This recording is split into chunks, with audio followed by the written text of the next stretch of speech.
our great fans for being here. Man, we left that the hotel today.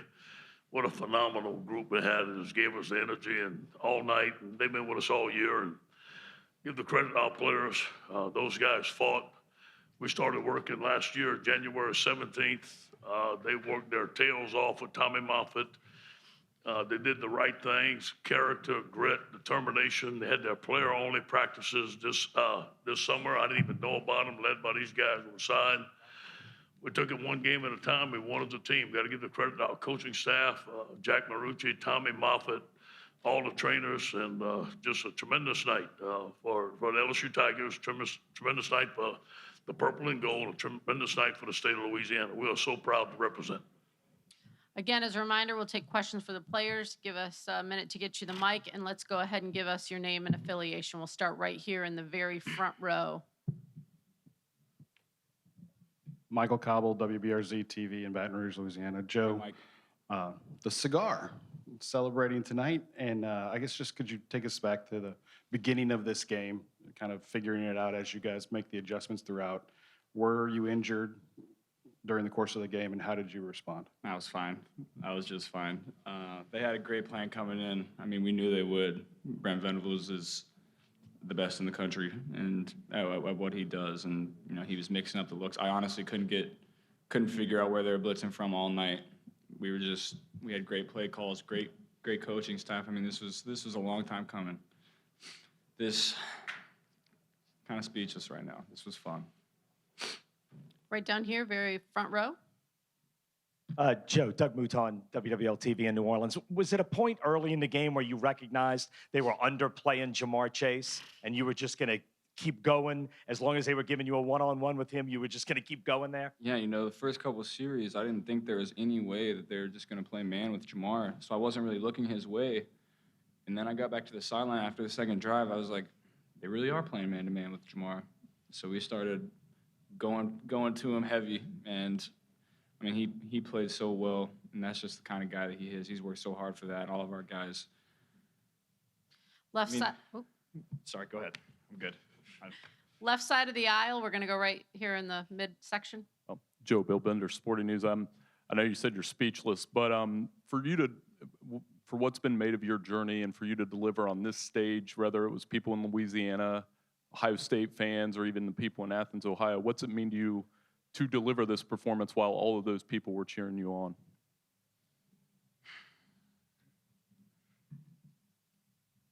Feels good. I don't know what else to say. I mean, there's been so many people that have come into this, from people that have helped me along my journey from Ohio, Louisiana, everywhere. And we couldn't have done it with a better group of guys. Not just football players, but great men that I just feel blessed to be a part of this. Okay, we'll come down here to the front row. Joe, Steve Moulton, ESPN Radio out of Huntsville, Alabama. That first pass to Moss that was called back felt like it took some juice out of the offense, and then to finally get it back, what really kick-started that offense after that first penalty? Yeah, that was, we felt like if we had got that one, we would have been rolling on that first drive, and we would have kept rolling. And it did kind of take the wind out of our sails for a second, and defense stepped up all game until we started to get rolling. And, we feel like you can't hold us down for forever. I think we're too explosive. Our coaches are too good. Our players are too good. Our O-line is too good. And, they had a great plan coming in. Like I said, Coach Venables is great at what he does, and it just took us a while to get it figured out. Come over here, standing on our far left. Hi, Joe. Mark Myers, AP Hi. Broadcasting. Heisman and then a national title in just a few short weeks. Tell me what kind of emotions are you feeling now? Some pretty good emotions. This is special. This doesn't happen. This doesn't come around every year. This is a special group of guys that really came together, and it's as close of a group that I've ever been around.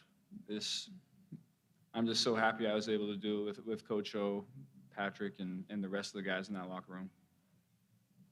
We're now going to move over to our far right that's standing. Joe, Wilson, Alexander over here from The Advocate. You talked so much about this incredible season that you weren't reflecting yet, that you were going to do it when it was over. Is it starting to set in what you've accomplished? Not yet. We're still celebrating. Give us a couple days. We got tonight. We got the rest of this week. We're gonna enjoy this one. A lot of work was put into this that nobody ever saw. Saturdays, Sundays, 7 days a week for 12 months. This is special. Going to go up on the TV riser on our far right. Joe here in the back. Daniel Brown, KTBS out of Shreveport.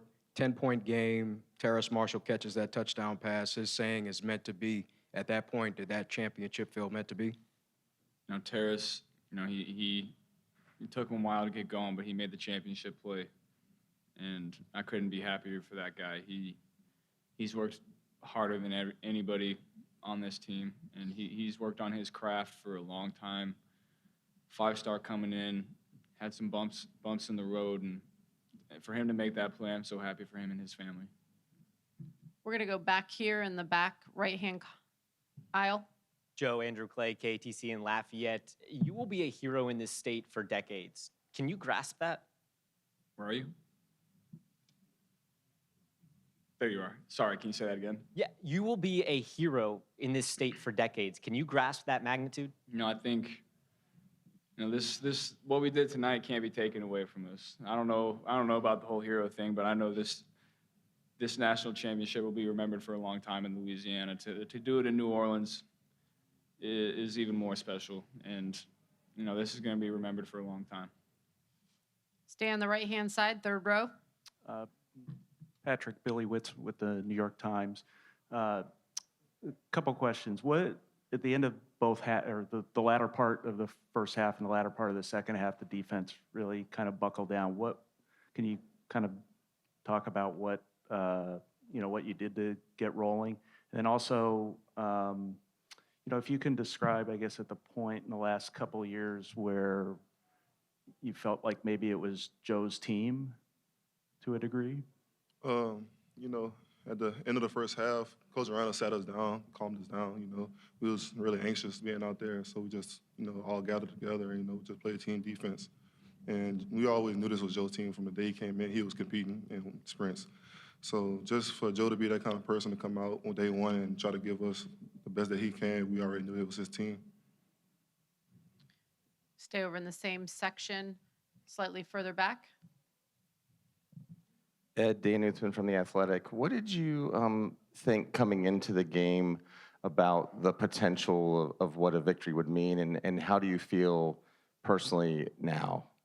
I talked to the team about the focus all week was just beat Clemson, not thinking the magnitude of, hey, we're going to win the national championship, what's going to happen, all that. So our focus, and the guys just followed it, man. Our focus has been one game at a time, one day at a time. And our guys did a tremendous job. Now, I think that, this team is going to be mentioned as one of the greatest teams in college football history, 15-0. One of the greatest teams in LSU history, led by some of the greatest players. Give them all the credit. But, that's for you guys to decide. We're national champs. Well, we're 15-0. Whether we mention as one of the greatest teams or not, that doesn't matter to me. I think that we're going to get to work. We'll go to class on Wednesday. We'll start working on next year. This will be our last question for the players. Guys right here in the front. This would be for Ed and for Patrick. Matt Moscona, ESPN Baton Rouge. You forced Clemson into 9 punts. What worked so well, and did you think you could have that kind of success? Yeah. I think the one thing is we stopped A-10. I thought our guys did a tremendous job of not letting him run the football on us. We knew Trevor was going to make some plays. They made some plays downfield. But you know what? I thought the coach around had a tremendous plan of getting pressure.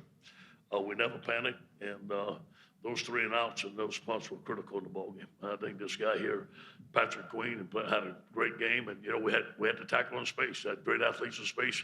And this guy made some great tackles tonight. Coach Orgeron, had a great game plan since day one when we started studying them, and we trusted it, and we went to work on it. And just to be able to come into this game and be able to make those type of plays, I just want to give God the glory for it. And I just want to thank Coach O for believing in me and be able to play this position. Joe and Patrick, thanks so much and congratulations. It's been a pleasure. Thanks. We'll take questions for Coach now. Take it easy on that cigar, boy. We're going to start over here on our far left in the back. There's so much talk about what this means for Louisiana, but for your small hometown on the Bayou, just no one really has ever even heard of it. What does it mean for that community to bring this for them? You know, I remember growing up there, man, losing was an option. It was not an option, man. You had to win. And winning bitty basketball, you had to win in the backyard. The Cajun people took a lot of pride in who they were.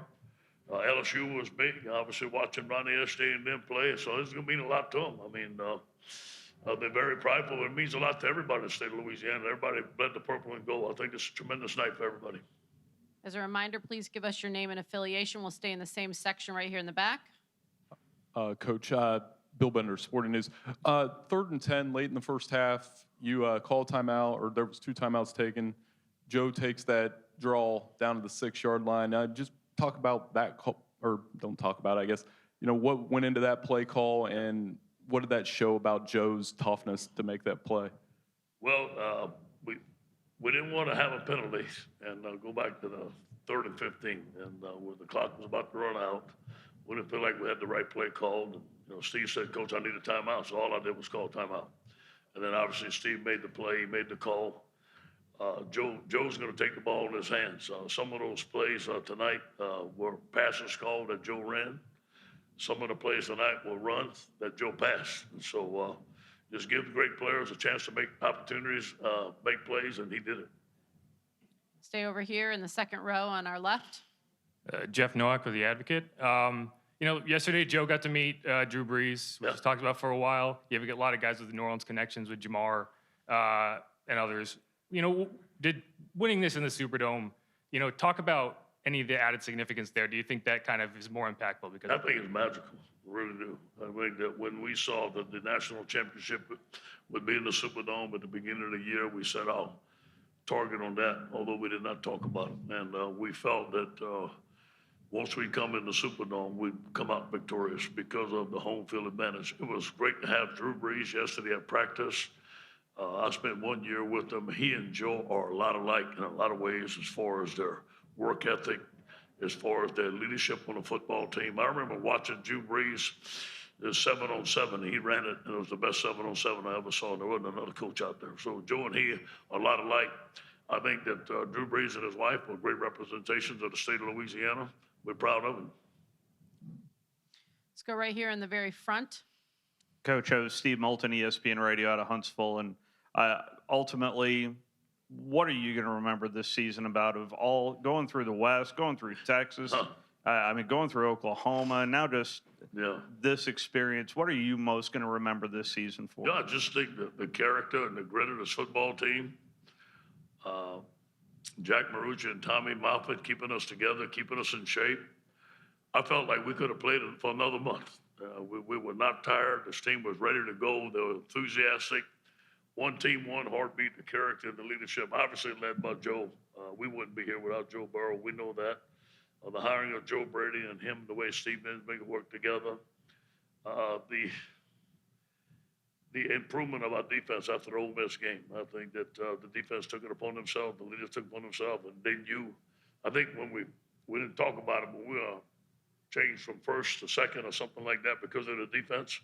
I think that was an advantage for us. Our guys took it on a chip on their shoulder, said, "Hey, man, wait a minute.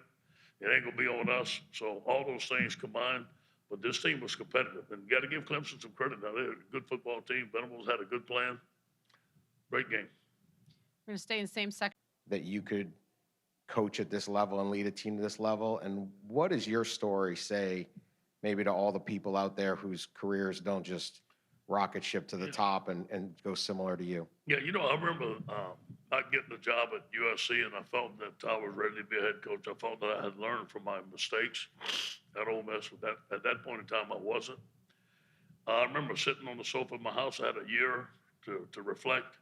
I remember watching SEC games, and you know what? I know I can compete with these guys, given the right place. I mean, you got to be in a place like LSU and have great coaches and great players to win it.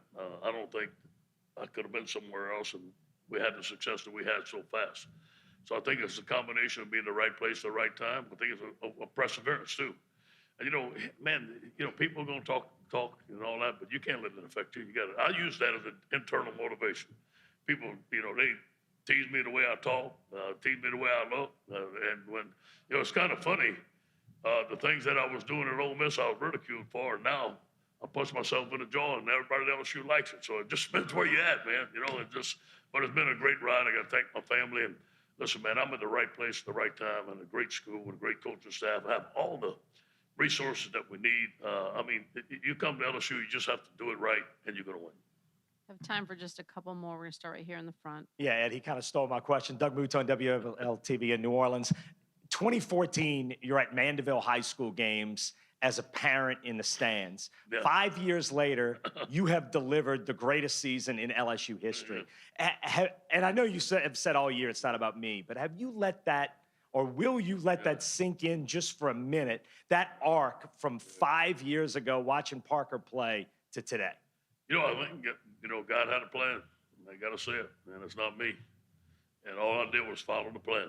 And without him, I wouldn't be here. Without my family, I wouldn't be here. And I said, I'm thankful for Coach Miles for giving me a chance, man. He hired me at LSU. It's where I wanted to go. I knew I was going to coach. I didn't think this was going to happen. I didn't know. I thought, when I didn't get the job at USC, I said, hey, you might be an assistant the rest of your life. I just love coaching. But everything fell into place. And we're just getting started, man. This is not the finish. I want to be here at LSU for a long time and win many championships at LSU, and this is just the beginning. Again, right down here in the very front. Hey, Ed, Michael Cobble, WBRZ in Baton Rouge.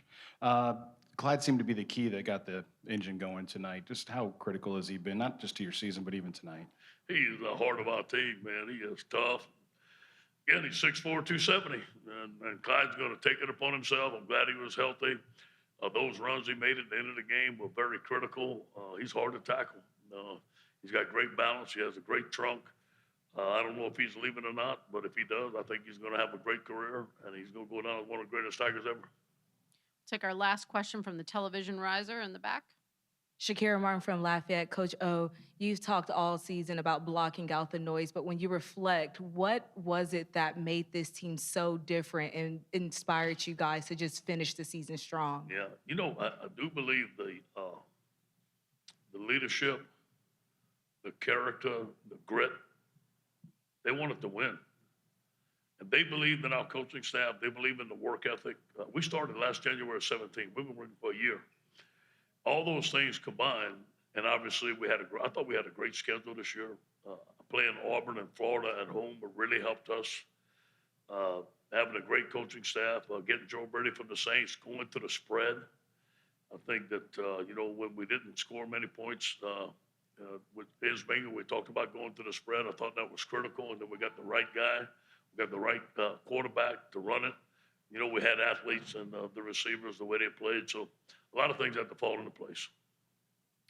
Coach, thank you very much and congratulations. Go Tigers.